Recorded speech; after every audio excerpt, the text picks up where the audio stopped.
From Idaho's News Channel 7, this is Viewpoint. Welcome to this Decision 2020 edition of Viewpoint. I'm Doug Petcash. Well, we are in the thick of a contentious and captivating election season. There is high passion for politics this year, driven by the presidential race. But there are very important races in Idaho, too. One of the biggest, if not the biggest, is the race to represent Idaho in the U.S. Senate. Republican Senator Jim Risch is running for a third six-year term. His challenger is former Idaho State Representative and 2018 Democratic gubernatorial nominee Paulette Jordan. This week, I had wide-ranging interviews with the candidates on the big topics of the day. With so much ground to cover, we're dedicating the next two viewpoints to this key race. Today, part one. We're focusing on the federal response to the coronavirus pandemic, the debate over the next stimulus package, education, and health care, specifically the Affordable Care Act, which faces a Supreme Court challenge a week after the election. First up, the challenger, former state representative Paulette Jordan of Plummer in North Idaho. She is a member of the Coeur d'Alene tribe and was the first Native American woman nominated for governor in U.S. history. I started the conversation by asking her why she is running for U.S. Senate.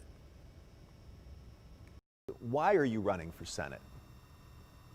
Well, the country is moving in the wrong direction, and I, of course, have so much to offer in terms of my experience. And Senator Risch has been sleeping on the job, not doing a whole lot for our state nor our country. And because we're moving in the wrong direction, we need leadership that's going to speak for our next 7 generations, and especially speaking for our land here, speaking for our society that has been left behind. And of course, many people are looking for leadership that is willing to listen and get the job done. So you are a Democrat, of course, but how do you describe yourself politically? You know, liberal, moderate, partisan, nonpartisan. How do you describe yourself? Well, I'm Indigenous and I'm nonpartisan, but I'm also very fiscally conservative. I'm very much about being pro-environment, pro-equal rights. I want to make sure that we're servicing our businesses in the best way possible. Being a leader for all, I'm very much about moral and integral ground. I want to make sure that everyone has a seat at the table. I think there's a different value system to that is unheard of. And as a businesswoman, I think it speaks well to how I want to address the financial crisis that we're in, but also bringing jobs, to our state, bringing more jobs to our country. All of that's going to matter. We definitely need a businesswoman or someone who is willing to listen to the needs of the people. And right now, instead of which really is drawing our country apart, corporate corruption and corporate greed and all the divisiveness, it doesn't have a place here. It needs to evolve out of what we see now, because we're just in this gridlock and it's not doing anything really for our country or the people here at home. Of course, the huge issue the country is facing right now is the coronavirus pandemic. What do you think of the federal response to coronavirus so far, and what do you think needs to be done going forward? Well, the federal response was very poor to begin with, and that's why we must demand leadership to pay attention. And, unfortunately, that has not been the case. We've had far too many coronavirus cases in this country, including here in Idaho. And I think what's really most unfortunate is that we had leadership that would hid information. We had information back in November. And, many have asked, well, if Senator Risch has been so close to the president, as he says, and he knows all this top-level information, why would he not share that information with the country? Why wouldn't he not share that information with Idahoans and prepare us? We were ill-prepared when it came to PPE. We had to shut down many of our clinics and medical facilities. Of course, we shut down many businesses, many who have not reopened, could not afford to reopen. We have shut down schools. Many of our families want to put our kids back in school, but yet we're still facing this virus, this pandemic, and it's unfortunate that it's come this far. Unfortunately, if we would have had leadership prepared and would have been looking out for all of us here at home, we wouldn't be in this situation in the first place. And so where do we go from here then? Well, my recommendation has always been, primarily to ensure that we have funding, and that has been a problem that we see on Mitch McConnell's desk, and of course, Risch could be doing something about this. My intent is to see them be back in DC doing their jobs and ensuring that we have funding relief that would come to our local communities to revitalize our middle class, also revitalizing our small business community. Unfortunately, because we're not seeing that, we have too many people who are suffering, facing eviction, who are food insecure, and of course in the homeless line, and looking for shelter. So we have to ensure that we are not only, once I'm elected, get back into DC, do our part to ensure that we promote bipartisan legislation for a COVID relief package. We have to make sure we get money back to our communities. It is essential. On top of that, we must have a plan when it comes to the COVID virus at large. This is why we must ensure that we look at the data because along with federal relief, so many Americans are uncertain about how they're going to get by. We have an option here to not only help small business owners and working families, but primarily we need to ensure that these corporate bailouts with hidden tax breaks for millionaires, all of that our current senator is doing is ended, because we cannot see more of our taxpaying dollars go into these folks' pockets. And of course, we're putting many vulnerable, jobless Americans at risk. And so aside from that, I want to make sure that while we're spending stimulus funds here at home, that we make sure that we have a plan that not only options people to have access to PPE, but we're looking at data that must be clear data, so that we can actually provide a plan for the future, because this cannot continue to happen and we cannot have more lives lost. But that has been my recommendation in many of my interviews. And I've actually laid out my plan in many of my town halls very directly. How big of a stimulus package would you like to see? Well, we have actually seen $3 trillion by the House that's been promoted, and I hope you guys are watching, because there's a HEROES Act as a package that's been promoted, and I would love to see that passed.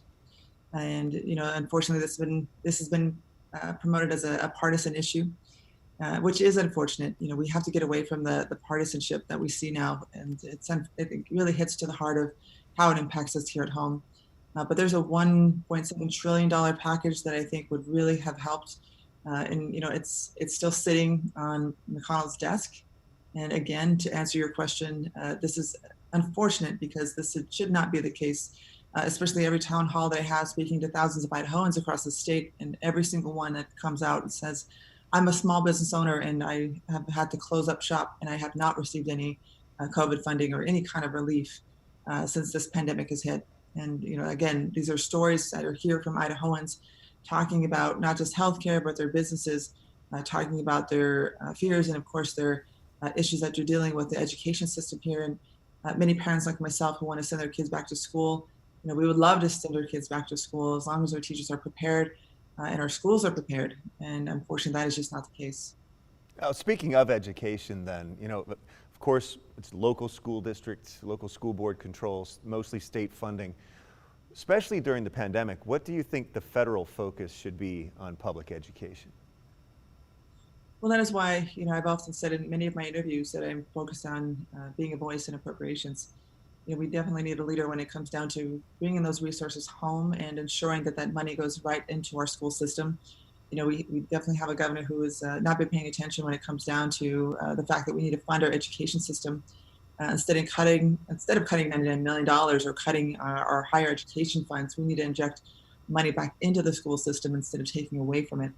But of course, you must invest. You have to invest in our children's future, and rightfully so. Many of us who are benefiting now and who are successful and are independent in our ideas, we are able to be this way because we have had an education. And like my elders and myself, I was raised by a community that believed in investing in me.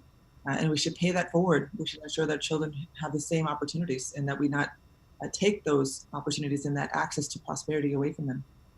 You mentioned healthcare, and I want to touch on that too. 1 week after the election, the Supreme Court is scheduled to hear a case on the constitutionality of the Affordable Care Act. Do you believe the Affordable Care Act should be protected or replaced, and why? Well, the Affordable Care Act should absolutely be protected. Unfortunately, we have a current senator who has done his best to try to dismantle the ACA and remove the rights for others to have health insurance, especially those with pre-existing conditions. So this is a major issue that's going to be on the ballot. And of course, I hope that many of those who turned out back in 2018, over 62% of Idahoans who have voted in favor of expanding Medicaid, will turn out again in this election cycle to ensure that that you make sure that you have access to coverage, that you have access to Medicaid. We've had so many people back in 2018 hitting the streets and turning out in our communities to make sure that those from the left and the right, and those who are independent or libertarian and from the Green Party, that they were all able to come together on this one very important issue. And again, that's access to healthcare. So when we see a SCOTUS nominee that is willing to dismantle the ACA and willing to dismantle the rights to reproductive health care for women, most especially, many of us know that this is our right, of course, as people, and we have to fight for that right. And this is another battle that we are facing. So it's, while it's unfortunate and it's going to be a major issue this election cycle, many people must be well aware that if the ACA is removed or dismantled in some way, the way that Senator Risch wants it to, then we are going to be in an uphill battle to make sure that we have the right representation to fight back and ensure that we're protecting the Affordable Care Act, but also ensure that we're protecting healthcare moving into the future. And that means, for myself, I've been promoting integrative solutions in functional medicine. So I definitely know that we have a lot more work to do when it comes to the ACA. I was going to say, I know that you've been on record as saying that you don't believe that that Obamacare has really gotten the job done in the best way, and you've promoted a new data framework for healthcare that you say could save $1 to $2 trillion. How? Well, in this short interview here, I think there's much more to be said, but I've often said it in many interviews. And again, what I would say is when we have spent over $21 trillion in the last 10 years when it comes to chronic illnesses, many of my key experts who are leaders across this country in healthcare have promoted a plan that I certainly deem fit when it comes to an implementation that would be a complement to the ACA, and of course a good way to move forward. We have a vice president who's promoting the public option, and I really see that a lot of people will actually veer towards that public option as a net plus. But also when we're talking about healthcare, we should really be looking at how we can cut costs when we're looking at how much goes to chronic illnesses, how much goes to address chronic healthcare in this country. Now, up next, Senator Jim Risch's viewpoint on the same big issues.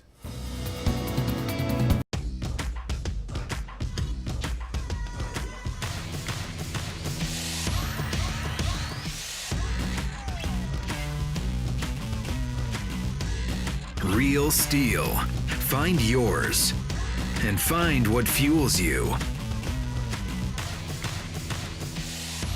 Not sold at Lowe's or the Home Depot. Pick up at over 9,000 local steel dealers. Find yours at steeldealers.com.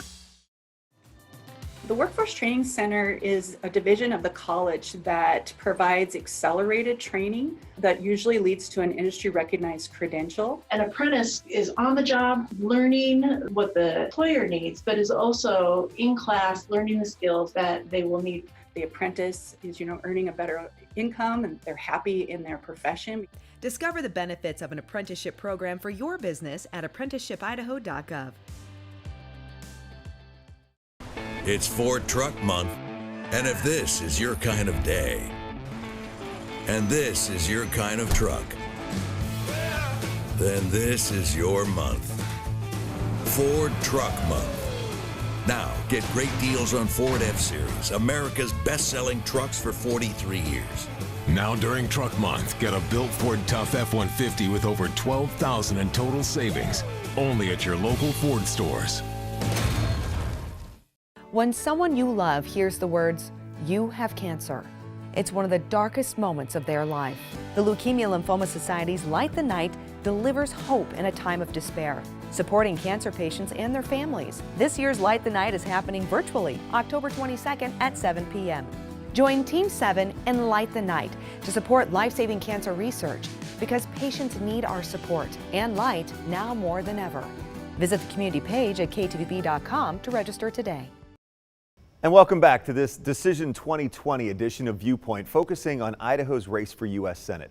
Republican Senator Jim Risch is running for his third term. Risch is the chairman of the Foreign Relations Committee and sits on the Intelligence Committee and Small Business Committee. I started our conversation by asking him why he's running for re-election. Well, obviously in the United States Senate, you spend quite a bit of time there before you have any ability to do anything. I mean, it is based on seniority, and I guess it's no secret I'm chairman of the Foreign Relations Committee, and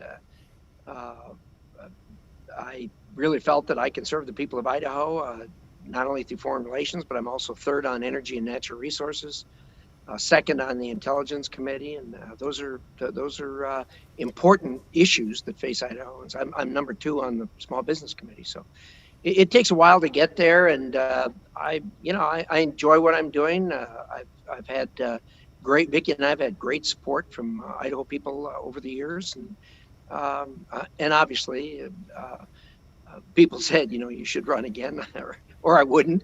But anyway, there's a lot of work to do. I think one of the things, obviously, that's biting us is this coronavirus issue, and I suppose we're going to talk about that as we get into it.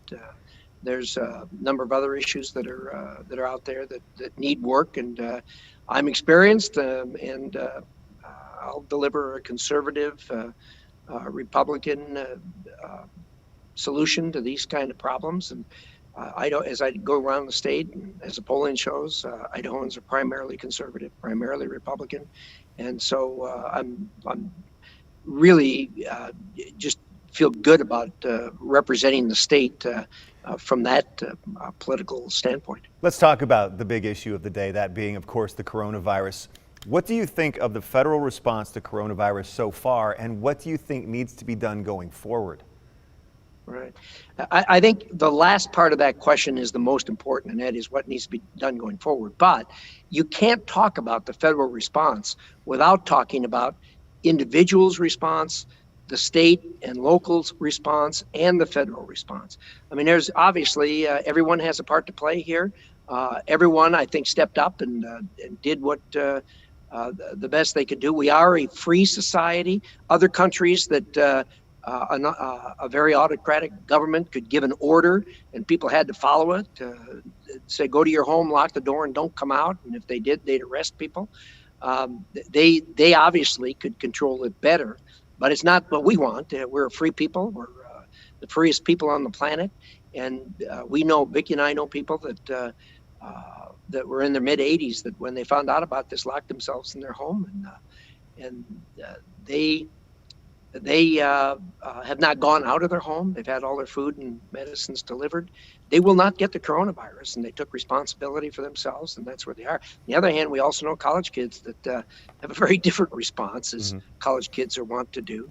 And look, this pandemic acted different than the 6 prior viruses that we've had since 2003, and it caught a lot of people by surprise, particularly the velocity at which it went through the human race.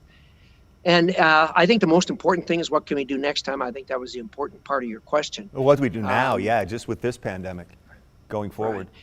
Right. Well, going forward, look, I'm convinced this isn't going to end till we have a vaccine. When it started, I was like everybody else. I thought it would run its course like all the other viruses have. It didn't. Indeed, we're on our 3rd spike in Idaho, a clear indication this thing is not going away. It's going to take a vaccine to do it. The good news is we have 5 companies working on a vaccine. All of them are in the 3rd stage of trials. There's real promise being shown, and the companies are going to make a decision as to when it's safe to release those vaccines.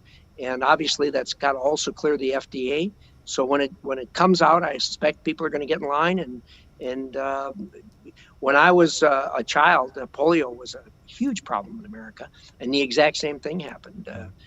The only way it went away was through a vaccination program. And Americans all lined up to get a vaccine, and now we've been through a couple of generations that never even heard of polio. So look, we will do this. We're Americans. We've been through challenges before. This challenge has an end to it. We will come out of it on the other side, stronger than we went in. I'm absolutely convinced of it. I need to give you the opportunity to respond to something your opponent, Paulette Jordan, said about the virus during my interview with her this week. And it's about what was known about the virus early on. She said, quote, Right. "We had information back in November. Many have asked if Senator Risch has been so close to the president as he says, and he knows all this information, why wouldn't he share that information with the country? Why would he not share that information with Idahoans and prepare us?" So how do you respond to that from Paulette Jordan? Well, I'm on the Intelligence Committee, and I can tell you that there was nobody in America that had that information in November. So maybe she's got information she got from somewhere else. So you probably need to go back to her and fish that out. But I didn't know anything about it in November, and I don't know of anybody in America that had that information in November. Well, as chairman of the Foreign Relations Committee who receives intel on China, what was your assessment of the seriousness of the virus early on, and what were you learning from China at that point? Well, it came really from the Intelligence Committee as opposed to the Foreign Relations Committee, although there is a lap over there, obviously. What we do know, this is what we know for an absolute fact. We know for a fact that this virus developed in the bat population in Wuhan, China, that it jumped from the bat species to the human species. And from there, it became very vibrant and moved from person to person. We also know that the Chinese attempted to sweep it under the carpet and did not do the reporting, nor even allowing people into the country to look at it. We also know that they did some very irresponsible things. A good example of that is that they quarantined Wuhan province.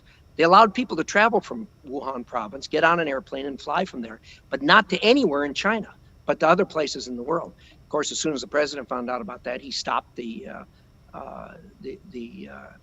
people coming in from China, so we know all of that. Mm-hmm. We also know that most people, including the WHO and most health professionals, were really caught off guard by how fast this virus spread. Of course, the economic ramifications have been devastating. Do you support a second stimulus? Yeah, we really need a second stimulus. In fact, I voted for one just before I left. The Democrats blocked it. We didn't get it. I'm going to be going back to D.C. next week, and we've pretty much reached a conclusion. We're going to run another one on the Republican side. Look, there's about 15 or 18 moving parts to the coronavirus bills, starting with the first one, which we all voted for unanimously. It was heartwarming to see everybody come together, just like after 9/11. People were scared, rightfully so. Nobody knew where this was going, what was going to happen. We voted for a very significant stimulus, which for people that are conservative like myself was a heavy lift. I thought it was the right vote then. I still think it was the right vote today, and I think we need to do more. What do you think the federal focus should be on public education at this point? Well, that's a huge debate in Washington, D.C., and a perfect question. As you know, the president has urged that schools get opened as quickly as possible.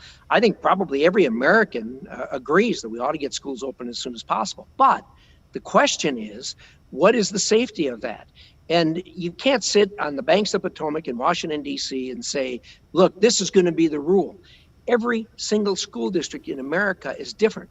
Every American has elected people in their hometown and in their school district to run the schools. For us to sit in Washington, D.C. and say thou shalt and thou shalt not to every school district just isn't right. The school districts really need to make those decisions. And as you know, we've put some money out there to help them get open if they think it's safe to open.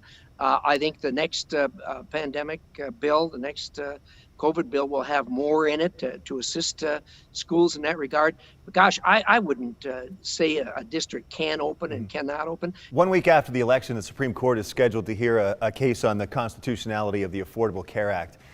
Do you believe the Affordable Care Act should be dismantled and replaced?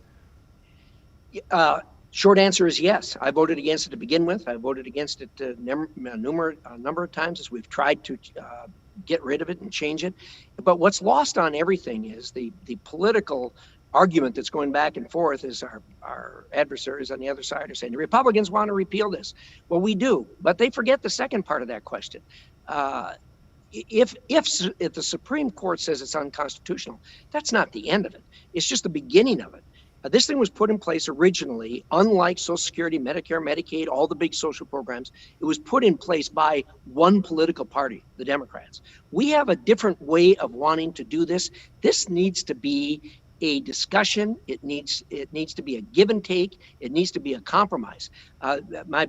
With all due respect to my friends on the other side, they say the Republicans want to take away the protections that people have like coverage for pre-existing conditions.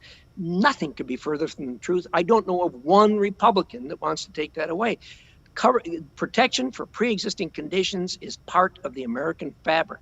We're going to see that it's there. I commit to Idahoans. I will never vote for anything that is a solution to this that does not have protection for pre-existing conditions.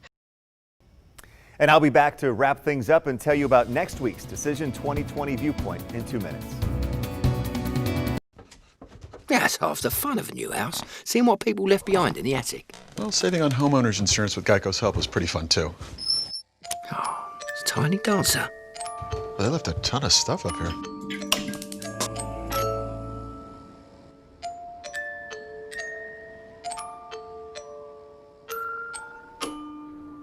Well, enjoy your house. Nope. No, thank you.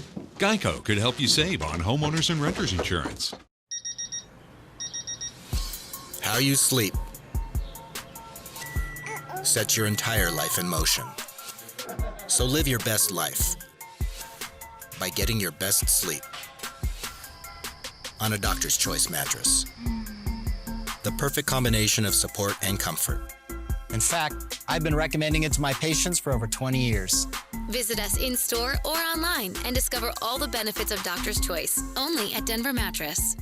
Larry may as well be the Grand Marshal of all parades.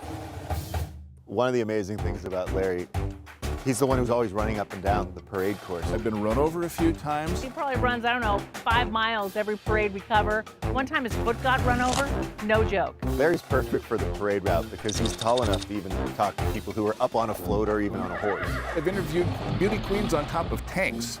That's one you don't want to get run over by. If you want to see moves and counter moves from the best minds in the game, see you Sunday night. Rams, Niners on NBC. Monday and Tuesday, The Voice is back. That's what I've been wanting, an opera singer. You can't let the cowboy get in there. You got to keep him out. The Voice, Monday and Tuesday on NBC.